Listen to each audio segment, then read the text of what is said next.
Here to talk about the latest happenings in the city of Oakland is Mayor Schaaf. Thanks for being with us today. Thank you, Anne.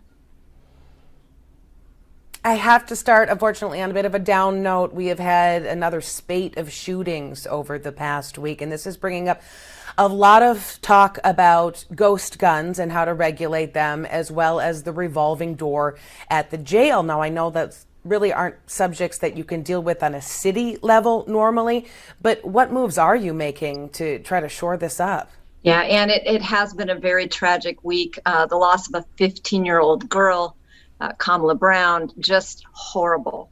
But Anne, I have hope. I just shook the hand of the President of the United States. Joe Biden this week made America safer. He, through his administrative powers, enacted tremendous controls on ghost guns, which are becoming such a plague in our city. To date, Oakland police have taken more than 100 ghost guns off the street just this year, more than 300 last year. These guns do not have serial numbers on them. They are not traceable. They are easy to assemble in 30 minutes.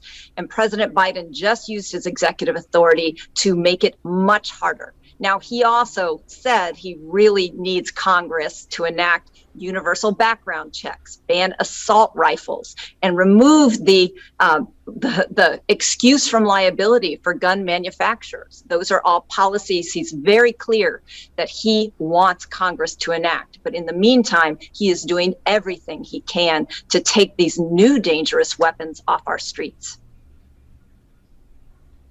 Of course, on the federal level, this is going to get a lot of pushback from Republicans. It almost seems more realistic to make these moves in California, where you're going to have a lot of liberal support and a lot of support for gun control in general. So, I mean, locally, this is such a problem, and your police chief talking about it this week, and just looking sort of defeated because of some of the factors that he's dealing with when it comes to the ghost guns. And again, like I mentioned, the revolving door at the jail, concerns about zero bail. Can anything be done to make Oakland safer? Absolutely, Anne. And I have had several meetings with the presiding judge. I have stated publicly, I believe we need to return to many of our pre-COVID bail policies. We have seen cases where someone has been arrested, they have then been released, and before they are even tried for the offense that they were arrested for, they have committed another violent crime. This is wholly unacceptable. It is not keeping our community safe.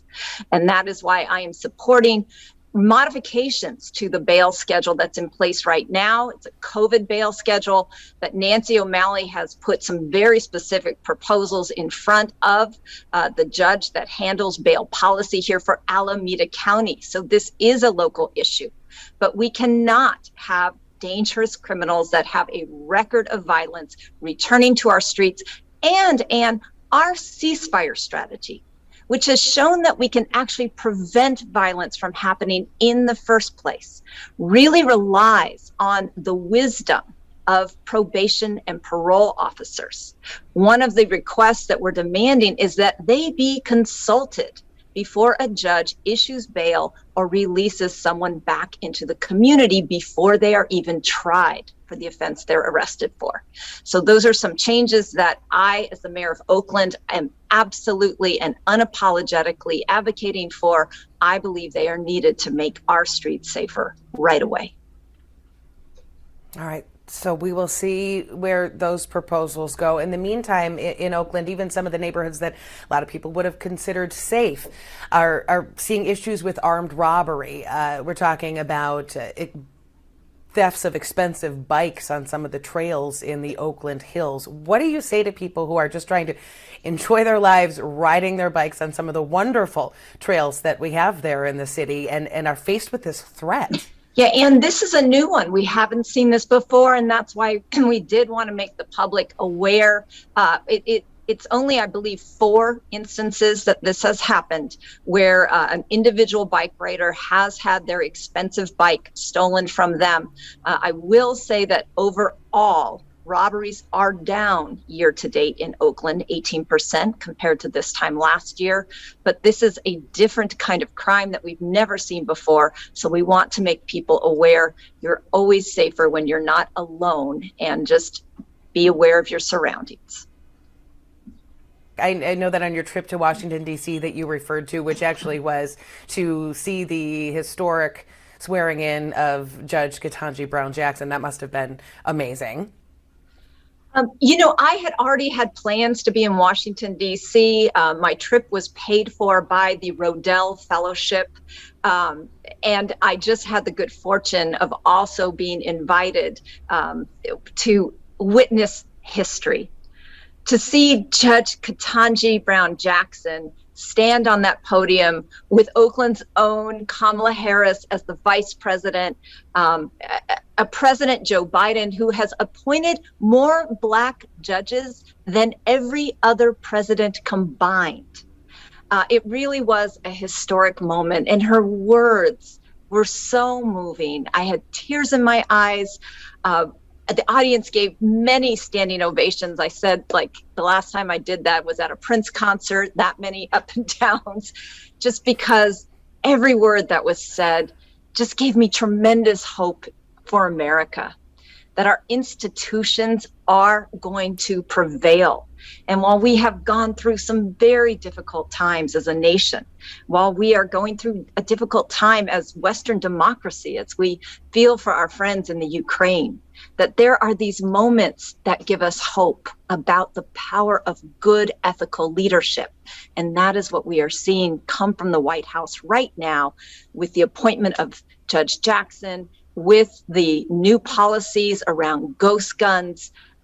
This is a White House that has really worked hard every day to answer the call, address the things that are keeping Americans up at night, like the threat of violence, but also giving us hope about a future of a more just society. Also, when you were in D.C., you talked with a Department of Transportation officials about some future plans at Oakland's Waterfront. What are we talking about? That's right. Well, Oakland has a suite of projects that are necessary for the ballpark, but actually have been needed by Oakland long before the ballpark was proposed.